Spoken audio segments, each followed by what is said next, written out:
આપણે બધા જ એક જીવનસાથીની શોધમાં હોઈએ છીએ ખરું ને? પણ શું ક્યારે એવું બન્યું છે કે આપણે આપણા સૌથી નજીકના, સૌથી વફાદાર સાથીને જ ભૂલી જઈએ છીએ? આજે આપણે બસ એ જ સંબંધની વાત કરવાના છીએ. એક એવો સંબંધ જે આપણા જન્મની ક્ષણથી જ આપણી સાથે છે. તો સવાલ એ છે કે આપણો અસલી, સાચો જીવનસાથી કોણ છે? મનમાં તરત જ કોણ આવે? માતા-પિતા, જીવનસાથી, બાળકો કે પછી આપણા ખાસ મિત્રો? મોટાભાગના લોકોનો જવાબ આમાંથી જ કોઈક હશે. પણ શું જવાબ ખરેખર આટલો સીધો છે? તમને જાણીને નવાઈ લાગશે, પણ જવાબ આપણી અંદર જ છુપાયેલો છે. આપણો સાચો સાથી બીજું કોઈ નહીં, પણ આપણું પોતાનું શરીર છે. જરા વિચારો, આ એક જ તો સાથી છે જે આપણા જન્મના પહેલા ધબકારાથી માંડીને છેલ્લા શ્વાસ સુધી આપણી સાથે રહે છે. આપણી દરેક ખુશી, દરેક દુઃખ, દરેક સફળતા એનો સાક્ષી પણ એ જ છે અને એને શક્ય બનાવનાર પણ એ જ છે. તો ચાલો આ સંબંધને એક નવી જ નજરથી જોઈએ અને સમજીએ કે આપણા શરીરને એક સાચા પાર્ટનર તરીકે કેવી રીતે અપનાવી શકાય અને એની સંભાળ કેવી રીતે લઈ શકાય. આપણું શરીર એ તો એક એવું માધ્યમ છે જેના વગર આપણે આ દુનિયાનો અનુભવ જ ન કરી શકીએ. જે દિવસે આ સાથ છૂટી જાય, બસ તે જ દિવસે જીવનનો અનુભવ પણ પૂરો. એટલે જ આ પાર્ટનરશિપને મજબૂત અને અતૂટ બનાવવા માટે એને ખૂબ જ કાળજી અને સન્માન આપવાની જરૂર છે. તો આ પાર્ટનરશિપની શરૂઆત ક્યાંથી થાય? એની શરૂઆત આપણી અંદરથી જ થાય છે, આપણા શ્વાસ અને આપણા વિચારોને સંભાળવાથી. સૌથી પહેલો અને મુખ્ય પાયો છે આપણા શ્વાસ. પહેલો સ્તંભ છે આપણા ફેફસા, જે આપણી પ્રાણશક્તિ એટલે કે આપણી જીવન ઊર્જાનો મેઇન સોર્સ છે. આપણે જે શ્વાસ લઈએ છીએ ને, એ જ આપણા આખા શરીરને ચલાવે છે. હવે આના માટે બહુ જ સરળ રસ્તો બતાવ્યો છે. રોજ શ્વાસ લેવાની કસરત કરો, જેને આપણે પ્રાણાયામ કહીએ છીએ. તમે યુટ્યુબ પર આર્ટ ઓફ લિવિંગ કે બાબા રામદેવના ગાઇડેડ વિડીયોઝ પણ શોધી શકો છો. આનાથી ફેફસા મજબૂત બને છે અને શરીરમાં એનર્જીનો ફ્લો જબરદસ્ત સુધરે છે. બીજો સ્તંભ છે આપણું મન. આજકાલની ભાગદોડવાળી જિંદગીમાં સારા પરફોર્મન્સ માટે અને ખુશ રહેવા માટે મનને શાંત રાખવું ખૂબ જ જરૂરી છે. આપણે આખો દિવસ મનનો ઉપયોગ તો કરીએ છીએ, પણ એને આરામ આપવાનું શું? એના માટે અહીં એક સિમ્પલ રાતની ટેકનિક છે. સૂતા પહેલાં યુટ્યુબ પર કોઈ ગાઇડેડ મેડિટેશન, જેમ કે આર્ટ ઓફ લિવિંગ મેડિટેશન શોધો.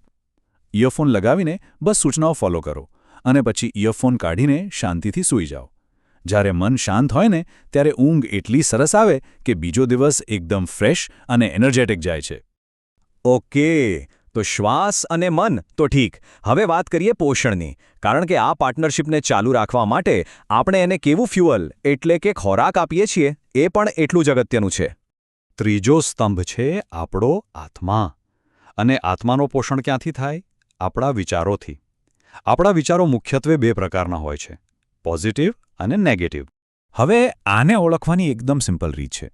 જે વિચારથી તમને સારું લાગે, મજા આવે, એ પોઝિટિવ. અને જે વિચારથી સ્ટ્રેસ, ટેન્શન કે ચિંતા થાય, એ નેગેટિવ. બસ આટલું જ. વિચારનું મૂલ્ય એનાથી થતા અનુભવ પરથી નક્કી થાય છે.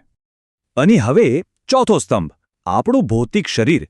એને ટકાવી રાખવા માટે સાચા ફ્યુઅલ એટલે કે સારા ખોરાકની જરૂર છે. પણ સારો ખોરાક એટલે શું અને ખરાબ ખોરાક એટલે શું, એ નક્કી કેવી રીતે કરવું? આના માટે એક બહુ જ સરસ નિયમ છે. જો તમારા દાદા-દાદી જે ખાતા હતા, એ સારો ખોરાક. અને જે ફેક્ટરીમાં બને છે, જે પેકેટમાં બંધ આવે છે, એ ખરાબ. મતલબ કે ઘરનો બનાવેલો સાદો, તાજો ખોરાક ખાઓ અને પ્રોસેસ્ડ વસ્તુઓથી દૂર રહેવું. સિમ્પલ.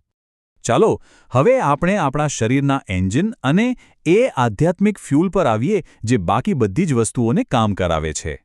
પાંચમો સ્તંભ છે આપણો હૃદય. આપણા શરીરનું એન્જિન.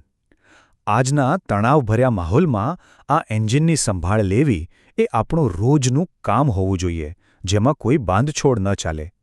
અને એની ચાવી છે આ નંબર 30. રોજની ફક્ત 30 મિનિટની વોક. બસ આટલું જ. હૃદયને સ્વસ્થ રાખવા માટે આ સૌથી અસરકારક અને સહેલી પદ્ધતિ છે.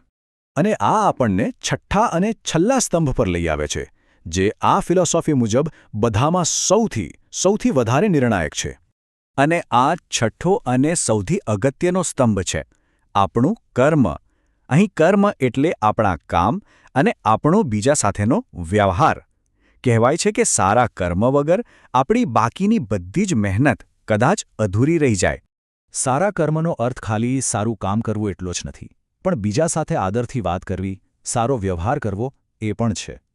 જ્યારે આપણને બીજાના દિલથી આશીર્વાદ મળે છે ત્યારે એ આપણા સ્વાસ્થ્યના પેલા 5 સ્તંભોની અસરને અનેક ગણી વધારી દે છે. એક મલ્ટીપ્લાયર જેવું કામ કરે છે. તો આ 6 સ્તંભોને આપણે ભેગા કરીએ તો એ આપણા શરીર સાથેની એક સુંદર જીવનભરની ભાગીદારીનો આખો રોડમેપ બની જાય છે. તો એક નજર નાખીએ આ 6 કમિટમેન્ટ્સ પર.